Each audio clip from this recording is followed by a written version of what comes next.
Hello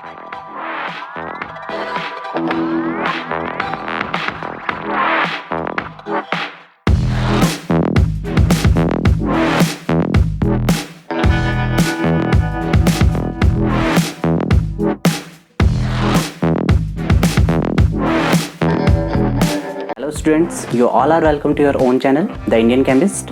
और आज जिस टॉपिक को हम स्टार्ट करेंगे वो है Slater's rule. So basically Slater's rule में होता क्या है कि इसमें हम इफेक्टिव न्यूक्लियर चार्ज और स्क्रीनिंग कांस्टेंट की कैलकुलेशन करते हैं। तो आइए स्टार्ट करते हैं अपना टॉपिक। फ्रेंड्स, हम इफेक्टिव न्यूक्लियर चार्ज और screening constant topic already discuss कर चुके हैं, जिसका लिंक डिस्क्रिप्शन में है। आप इस वीडियो को देख सकते हैं, जिससे कि आपको स्लेटर्स रूल को समझने में आसानी होगी। तो आइए स्टार्ट करते हैं अपना topic. So basically Slater's rule में हम कैलकुलेशन करते हैं सिग्मा और स्टार की। जेड स्टार हमारा यहाँ पे इफेक्टिव न्यूक्लियर चार्ज है और सिग्मा हम यहाँ पे हमारा स्क्रीनिंग कांस्टेंट है। सो बेसिकली जो दो इंपॉर्टेंट पॉइंट्स स्लेटर्स रूल के हैं वो ये हैं। हमें किसी भी एटम का इफेक्टिव न्यूक्लियर चार्ज और स्क्रीनिंग कांस्टेंट की वैल्यू फाइंड करनी है तो सबसे पहले हमें उसकी इलेक्ट्रॉनिक कन्फिग्रेशन लिखनी पड़ेगी। अब बेसिकली जो हम इलेक्ट्रॉनिक कन्फिग्रेशन लिखते हैं वो हम लिखते हैं अकॉर्डिंग टू अबव प्रिंसिपल, लेकिन स्लेटर्स के अकॉर्डिंग जो हमें इलेक्ट्रॉनिक कन्फिग्रेशन लिखनी है वो लिखनी है according to the concept of atomic radius, meaning electronic configuration should be written in increasing order of their atomic radius, not in their increasing order of energy subshell. तो यहाँ पर हमने देखिए एक पोटेशियम एटम लिया है जिसका एटॉमिक नंबर 19 है और उसकी कन्फिग्रेशन हमने मेंशन की है। तो ये जो फर्स्ट कन्फिग्रेशन है ये on the basis of atomic radius mention की है, जबकि यहाँ पर हमने सेकंड कन्फिग्रेशन एनर्जी सबशेल के अकॉर्डिंग मेंशन की है। तो एटॉमिक रेडियस वाले में आप देख सकते हैं कि हमने जब कन्फिग्रेशन लिखी है तो जब 1s 2s 2p 3s 3p then 3d and 4s, तो हमने इसमें क्या किया है, जो आपके जिनका n का वैल्यू सेम वैल्यू है उनको हमने एक साथ लिखा है, ठीक है, और एक कॉन्टिन्यूस मैनर में वो लिखा है। जबकि एनर्जी सबशेल में हम क्या करते हैं कि पहले जो इसकी एनर्जी लोअर होती है उसको लिखते हैं, उसके बाद हम हायर एनर्जी वाले को लिखते हैं। जैसे 4s की एनर्जी लोअर है एज कम्पेयर टू 3d, तो हमने पहले 4s को लिखा है, बट अकॉर्डिंग टू स्लेटर हमें इस मैनर में ना लिखते हुए इसे एटॉमिक रेडियस के मैनर में लिखना है।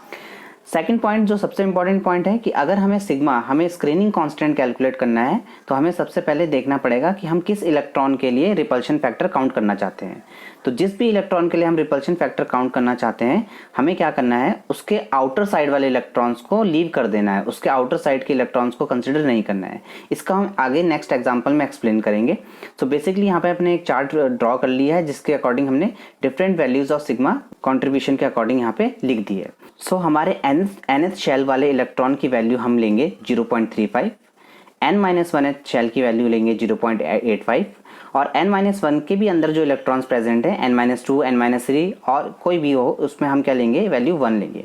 लेकिन nth शेल के आउटर साइड में अगर कोई इलेक्ट्रॉन्स प्रेजेंट है तो हम उसको कंसिडर नहीं करेंगे और उस केस में कंट्रीब्यूशन 0 लेंगे। फॉर एग्जाम्पल अगर हमें पोटेशियम में स्क्रीनिंग कॉन्स्टेंट कैलकुलेट करना है तो मान लिया अगर हमें 3p सेट का स्क्रीनिंग कांस्टेंट कैलकुलेट करना है तो अब हम क्या करेंगे, इसमें से हम एक रेफरेंस इलेक्ट्रॉन चूज कर लेंगे।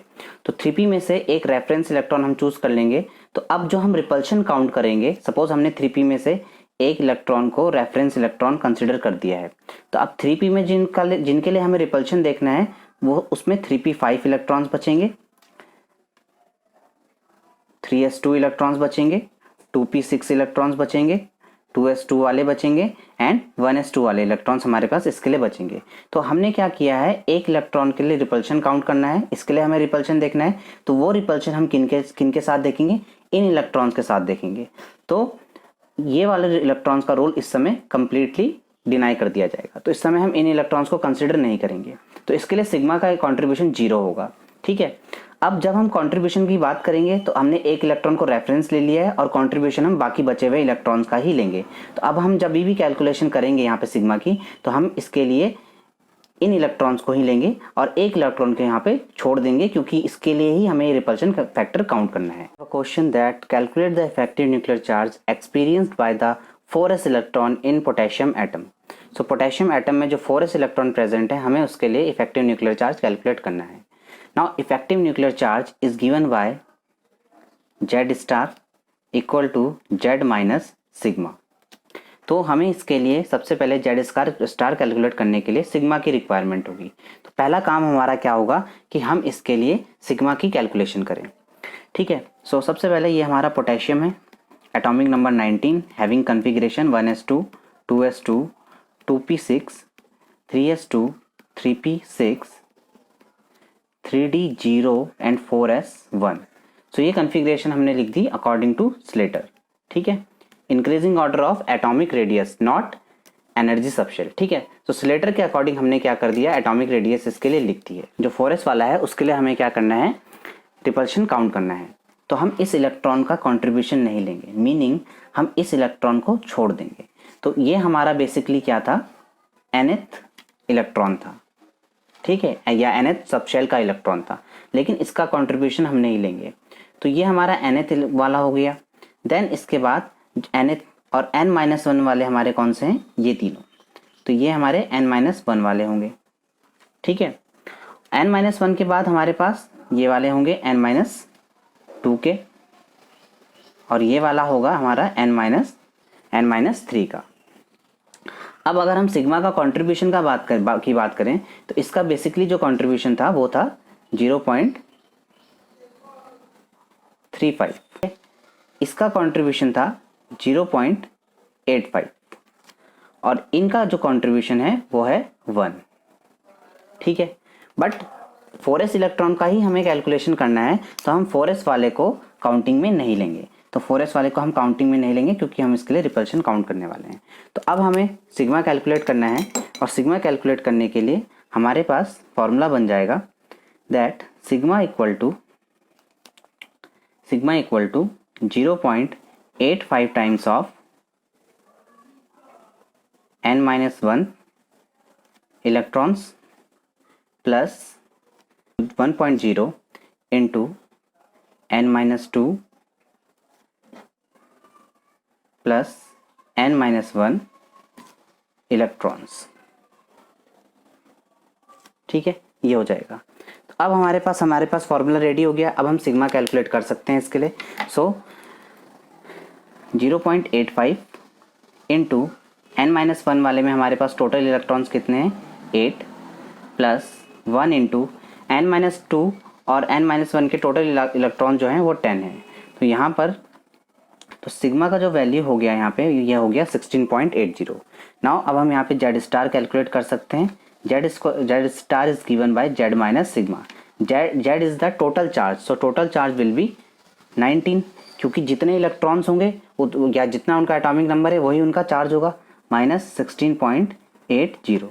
यहाँ से 2.20 यहाँ पे इफेक्टिव न्यूक्लियर चार्ज का वैल्यू कैलकुलेट कर दिया जाता है in case of potassium. So next question है, calculate effective nuclear charge of 3s electron in chlorine atom.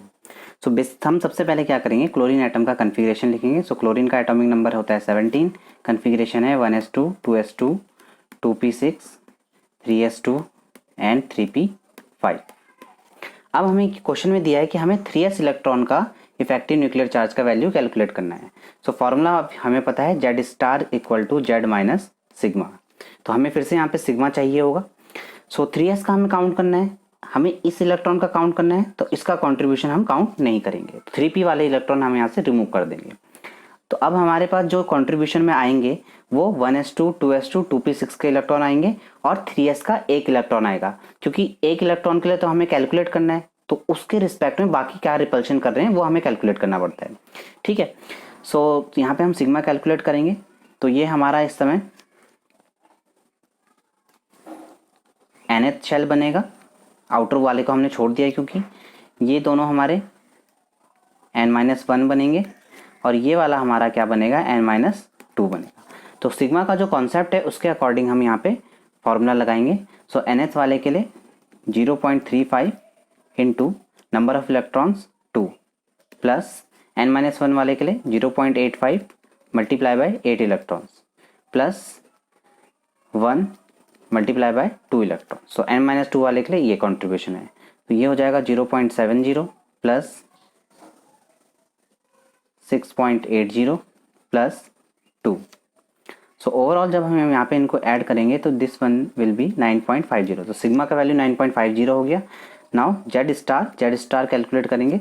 So total charge है 17 माइनस 19.50।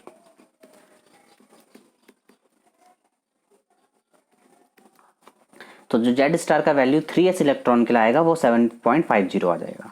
तो इस तरह से हम क्या कर सकते हैं कि अपने किसी भी एटम के लिए उसके किसी भी इलेक्ट्रॉन का इफेक्टिव न्यूक्लियर चार्ज कैलकुलेट कर सकते हैं। स्टूडेंट्स, मुझे पूरी उम्मीद है कि आपको इफेक्टिव न्यूक्लियर चार्ज और स्क्रीनिंग कांस्टेंट को किस तरह से कैलकुलेट किया जाता है ये कॉन्सेप्ट क्लियर हो गया होगा। अगर आपको ये वीडियो अच्छा लगा है तो वीडियो को लाइक करें, चैनल को सब्सक्राइब करें, बेल आइकन जरूर प्रेस करें जिससे कि आपको आने वाले वीडियोज़ की नोटिफिकेशन मिल जाए। तब तक के लिए थैंक यू।